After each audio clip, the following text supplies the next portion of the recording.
যতক্ষণ বৃক্ষ থেকে পাতা পৃথক না হয়, ঝরে মাটিতে না পড়ে, ততক্ষণ আমরা বসন্তের গুরুত্ব আর সবুজের আনন্দ উপভোগ করতে পারি না। সেইভাবেই জীবনের যাত্রাতেও যতক্ষণ দুঃখের পরিস্থিতি না আসে, ততক্ষণ সুখের আনন্দ আর সমৃদ্ধির বসন্ত আমরা উপভোগ করতে পারি না। সেই জন্য দুঃখ থেকে বিমুখ না হয়ে আসন্ন সুখের জন্য অপেক্ষা করুন। তারপর দেখুন কিভাবে আপনার দিন পরিবর্তিত হয়।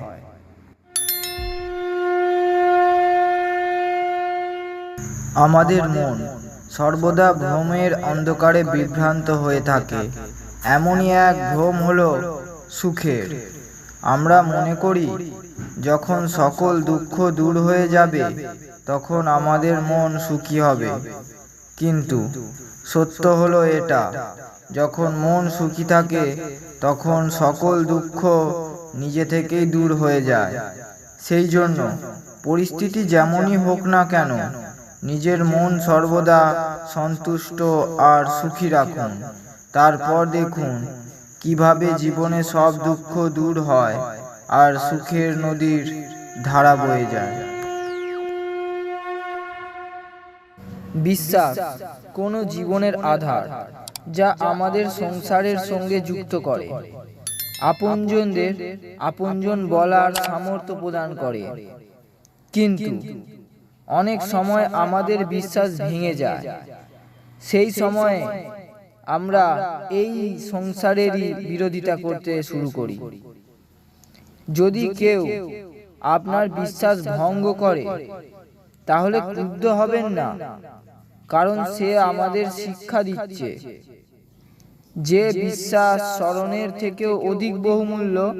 তাই বিশ্বাস খুব ভাবনা চিন্তা করে করতে হয়। কেবল যে তার যোগ্য, একমাত্র তাকেই বিশ্বাস করা উচিত।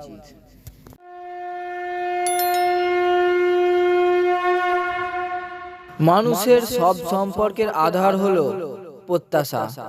প্রত্যাশার এই জালে মানুষ এমনভাবে আবদ্ধ হয়ে যায় যে সে প্রেমের মতোই পবিত্র সম্পর্ক তার সঙ্গেই স্থাপন করে যে তার প্রত্যাশা পূরণ করতে পারে। মানুষ এই মোহের জালে এমনভাবে জড়িয়ে যায় যে সে এটাও ভুলে যায় যে প্রত্যাশার একটি নিয়ম আছে, ভঙ্গ হওয়া। সেজন্য প্রত্যাশার এই মায়া জাল থেকে নিজেকে মুক্ত করে কর্মের প্রতি মনোযোগ নিবেশ করুন। আর তারপর দেখুন জীবন কিভাবে সুন্দর হয়ে ওঠে।